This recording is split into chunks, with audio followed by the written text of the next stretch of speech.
Alright, may I talk now? What's your question? Yeah. So I Hey, Princess. I don't know if I understood what you were talking before. So you said there is no annihilationism according to Catholic doctrine. Correct. Okay. But then when you were explaining that people make decision and there is no turning back, Correct. that's correct? Correct. Because they are dead, but that Correct. will mean how they can be dead like when it's no annihilationist. So I'm confused. for Catholics, we believe that the soul is immortal because it's created by Yeah. God. Okay. But while we're here on earth, we have a body, right? Well, I mean, we'll always You have a do. body, but the idea is that when one dies on earth, we no longer have access to the created order of goods, which means that if we choose after we die not to accept God as the supreme good, then we no longer have access to any good. That decision is final. It's actually what's called. So we don't have free will anymore. It's No, we not do have about free free will. will. It's the free will to choose to go to your eternal life. Yeah, but once you make this decision, you lose your free will. It's not. No, No, no, that makes no sense. You've we have a chosen. conditioned free will here on earth, right? We don't have infinite free will like God. We are embodied here. So our free will is conditional upon the choices that we actually have. The definition of free will is the ability or function to make a choice between two or more alternatives. That's the definition of free will. So we're saying that once you die and you no longer have access to any other categorical good, created good, and you only have the one final choice, which is are you going to choose the supreme good or are you not? And you choose not to, you no longer have any other alternatives, and that decision is final. And God will respect you for eternity.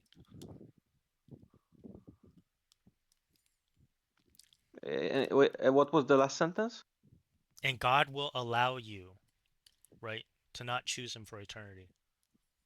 Uh, So okay, God okay, is okay. there. So okay, Therefore, God is not in competition with man's free will. He allows hell to exist because he allows the eternality of the soul. okay. So then Saul should be able to commit suicide. No, souls can't do anything. They're not. They're not physical bodies.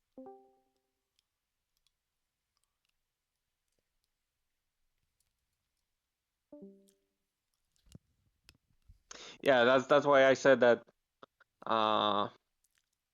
I don't like Catholicism, but Pope Francis seems better because annihilationism seems more humane to me. Can't see this as ultimate good. Yeah, because If Pope that's Francis is a allowed. heretic and you've been lied Oh Yeah, my to. yeah. That's why gosh. you He's believe not. that. He's not. Oh my gosh. I mean, but I'm fine whether he's heretic or not. Yeah, that's fine. You might find it more humane. I'm just telling you that's not the reality and you've been lied to by the Pope. The Sedevacanta speaks again. Are you Jewish, by the way?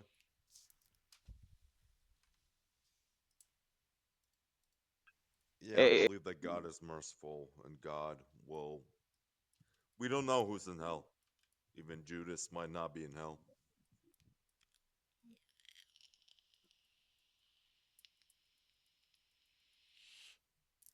Also, it's very contradicting. So, yes. It's merciless and allowing eternal hell. Very contradicting. It's Yakto, not yes. contradicting at all. It's very logically coherent. Yakto, yes. So wait, fight. Are you an annihilationist? Oh, I'm not now. I said God is very merciful. So does that mercy extend to the annihilation of the soul in hell? So do you believe that hell exists for the Hell is soul? hell is the the departation of the soul with God, right? Correct. It's an eternal life without God. But I Correct. think So that God is extremely merciful, so we can't even know how this works. so it could just be his mercy extends to even those who Yes, because reject him. he sustains hell as well. Correct. For those that reject him. Correct. And this state of rejection no longer has access to any categorical good. That's true, but at the same time, I So think the that God, affirmation here is that the truth of human freedom is in like the freedom of God. Correct. again, I think that God is very merciful. If we understand that God is very We merciful, understand that. if the But soul is in that hell, mercy is the mercy of God for human people or human souls?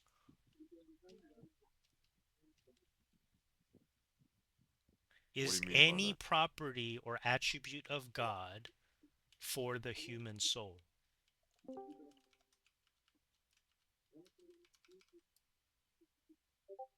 In other words, does God have attributions in virtue of the human soul? What does that even mean?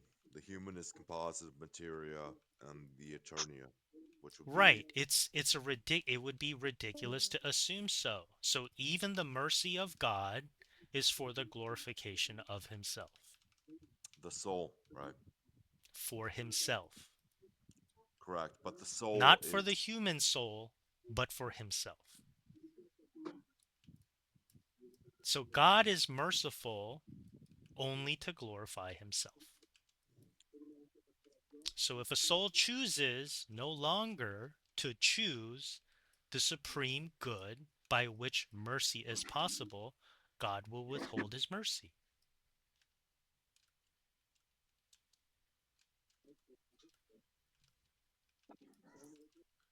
ridiculous. It's not ridiculous at all. Yeah, so what did God create Satan? So you're an annihilationalist fight. This is How am I Pelagian. You're how? Pelagian fight. How is this Pelagianism?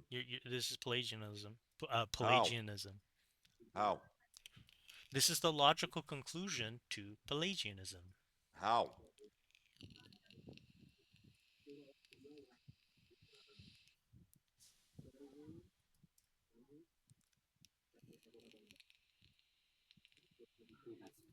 Do you believe that a human person can merit the mercy of God What does that even mean? without the action of God?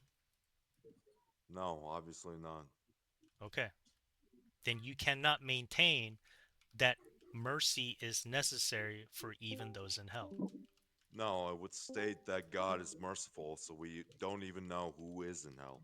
Even if we knew who was in hell, No, God can free them from hell. the reason why we have no categorical way of knowing which soul or whose souls are in hell is because we don't have an epistemological grounding to make a claim. No, it's because None of even us, the, no, because to know who is in the state of hell is not a truth claim, it is a knowledge claim.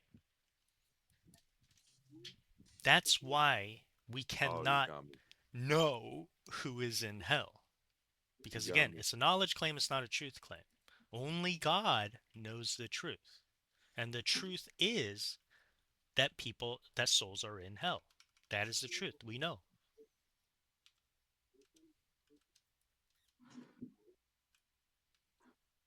And what epistemic grounding do you have for that claim in the first place?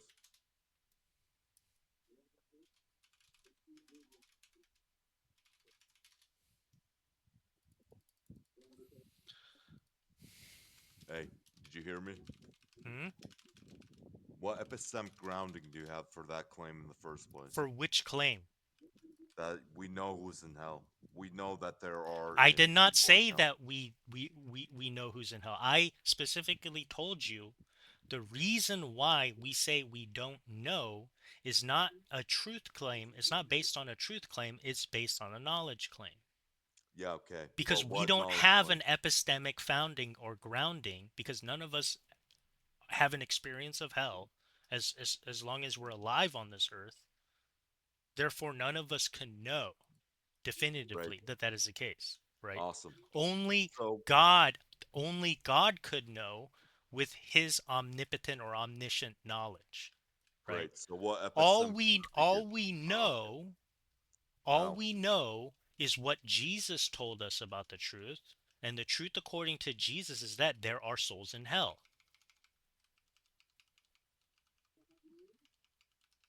So to say that we don't know what the truth is, fight, you're equivocating between knowledge and truth claims. And you are directly contradicting the gospel of How? Christ as well. Because How Jesus am I doing that? specifically taught there are those in I'm hell. making an internal critique. No.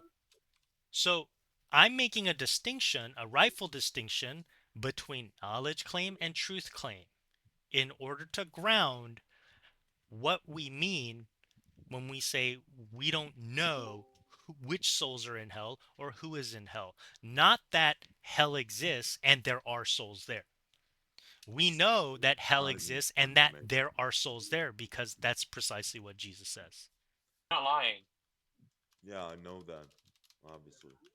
I just kind of around people Jew like myself, isn't it? No, excuse me.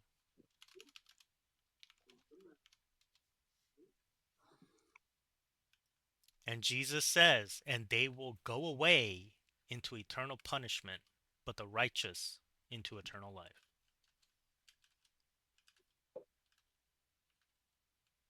Yeah, but I still think that God is merciful, and then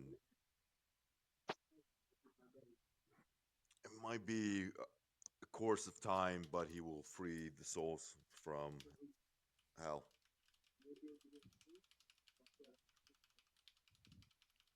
Again, because mercy is not for man, but for God and the glory of God, God can withhold his mercy from those who choose to follow him. Simple as that. So I would simply just countenance that with God came in the form of flesh, right? In the form of man, and He No, was you're stuck. You're stuck in a Protestant paradigm. You're how? trying to make you're presupposing necessity to God. That's what you're doing, fight. You're limiting the power of God How am I limiting? because you're presupposing that God has to be necessary in according to human attributions. That's not what I'm saying at all. That's precisely what you're doing. It's recorded. No, I'm talking You're about you're being absolute. logically incoherent and inconsistent. Then. Really, I'm talking about absolute divine simplicity. Okay, how the fuck is that Protestant? Because you're presupposing necessity to the omni properties of God. That's the same thing the precepts do. Okay, good.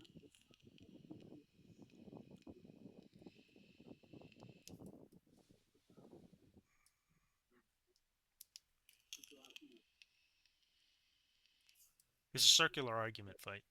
How? Because you're assuming that God is necessarily merciful, therefore, people we don't know if hell is even real for That's souls. not what I'm saying at all. Then Can what you are you steelman? saying? Can you steelman my argument for me, please? That's my best steel man of your argument. My argument is simply thus: God is merciful. If God is merciful, then there can be people in hell, but God can free them from hell. That's not an argument. How's that not an argument? Then can you write it out as a syllogism? Yeah, sure.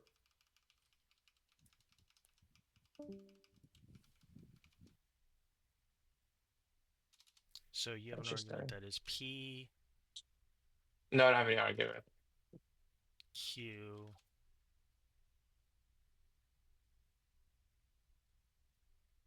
God can save, so that's RQ. That that's not a syllogism fight. What's your Yeah, rule there of is a inference? syllogism. What is your rule of inference? That God is merciful. That's not a rule of inference. That's just your first premise. You have no idea what a rule of inference is. Because you don't have a rule of inference. What's I your rule do of have a inference? rule. You have God is two merciful. you have two unrelated premises. How? So you're saying if it's God, then it's merciful, right? If I it's said hell, then it's separation from God, right? I said God is merciful, therefore uh, hell was the separation from God, but God is merciful because then Okay, he okay, can okay, okay. save the So people maybe that are maybe I had this wrong separated then. from Okay, him hold on, in hold on. hell. Okay, okay, okay. No, I got you. Yeah, that's our rule of inference, by the way. So Q then R, which is hell is a separation that's merciful. No, I said that That no hell no is that the that would separation from God. that's the conclusion that would follow. It would be your Oh, conclusion would be that's um ridiculous on its face. I know it sounds fucking ridiculous, but that's your rule of inference. Your only rule of inference is God. Yeah, my That's why I was trying to why say that wouldn't you're not making be a the circular case? argument How is it a because circular it argument? is. Look at your syllogism, dude. I'm gonna clip this shit now, dude, because this is fucking ridiculous. This is so funny. Great. So God is So merciful. Hell okay, is the separation from God. God can save those people that are we're gonna start separated over from again. hell. P. So if I'm gonna take, so it's P then Q, and then you have R then P, right? So then what you have is conclusion R then Q, which is merciful.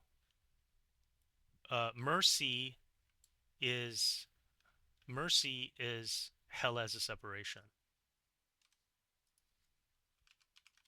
What? Mercy leads to separation. Is that what you just said?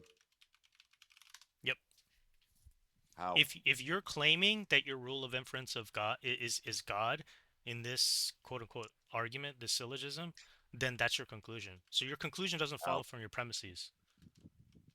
That's not the conclusion. Mercy is hell as separation. That's not my conclusion. My conclusion is No, that no, that's the God. conclusion that follows, right? How? Like How I'm would just that gonna be the? replay this Oh, over okay. and over again for people. Yeah, sure.